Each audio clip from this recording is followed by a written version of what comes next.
Image copyright AFP, Getty Images. Image caption. North Korean Foreign Minister Ri Yong-ho arrived in Sweden late on Thursday with his delegation. North Korea's foreign minister has attended talks in Stockholm with Sweden's Prime Minister Stefan Löfven, ahead of a possible meeting between U.S. President Donald Trump and Kim Jong-un. Pyongyang said Ri Yong-ho's trip was for bilateral relations and issues of mutual concern. Sweden has a long history of mediating between Washington and Pyongyang. Mr. Ri had already met his Swedish counterpart Margot Wallström late on Thursday and early on Friday. Sweden's foreign ministry said their discussions would focus on tensions between the two Koreas, and Sweden's diplomatic work on behalf of the U.S. and North Korea. Mr. Ri's visit has been extended from the scheduled 2 days, and he will now stay in Sweden until Sunday, Sweden's SVT Nyheter reports. The agenda of the talks has broadened, the news site says. One topic is said to be confidence-building measures with the U.S., including the release of U.S. citizens from North Korean detention. Donald Trump last week accepted an invitation for direct talks with Mr. Kim, a shock announcement from the two leaders who have traded threats and insults for months. There has been no official word from North Korea since the invitation was delivered via South Korean officials in Washington. Image caption. Gearing up for the summit of the decade. Sweden's prime minister told his country's news agency TT that, if the main actors want Sweden to play a role, then we are ready to do that. We are a country that is militarily non-aligned and have a long-standing presence in North Korea, and with the trust we enjoy, we think we can play a role. But it has to be the main actors who decide which role Sweden will play. No sitting U.S. president has ever met a North Korean leader. Such a summit, which Pyongyang has long wanted, has previously been seen as possible only after major concessions from the North Koreans.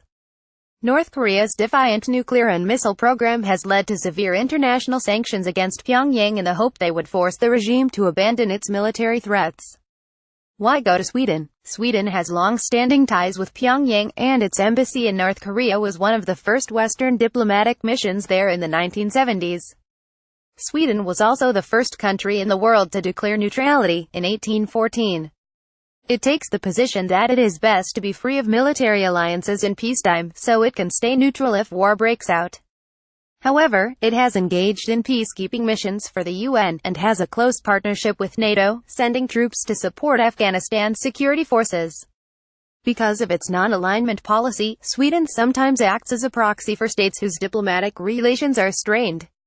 It performed that role for the UK when relations with Iran broke down, including in 1989 when Iran's supreme leader issued a fatwa ordering Muslims to kill the novelist Salman Rushdie. The same has happened with the US and North Korea. As the US has no North Korean consulate, Sweden has previously stood in as its representative. That includes helping with the release of US citizens held by the North. Talks to prepare talks. The plans for the meeting between Mr. Trump and the North Korean leader took the world by surprise last Friday. It followed a year of heated rhetoric between North Korea and the U.S., and growing global concern that the hostilities might escalate into military confrontation. Image copyright Getty Images. Image caption. North Korea's military threat has worried the world for decades. In the invitation relayed by South Korean officials, Mr. Kim said he was committed to denuclearization. However, uncertainty remains over what would be a landmark summit. It is not yet clear where the talks will take place. North Korea and the U.S. are considered unlikely. More likely places are the border between the two Koreas, China, a neutral country, like Sweden, or international waters, what North Korea wants in exchange for the meeting and for promising denuclearization. Whether the offer from Pyongyang is serious or just intended as a propaganda boost, whether the summit will ultimately take place at all. Uncertainty over the summit has also been fueled by the departure of U.S. Secretary of State Rex Tillerson, who is seen as a moderating voice favoring diplomacy over military threats.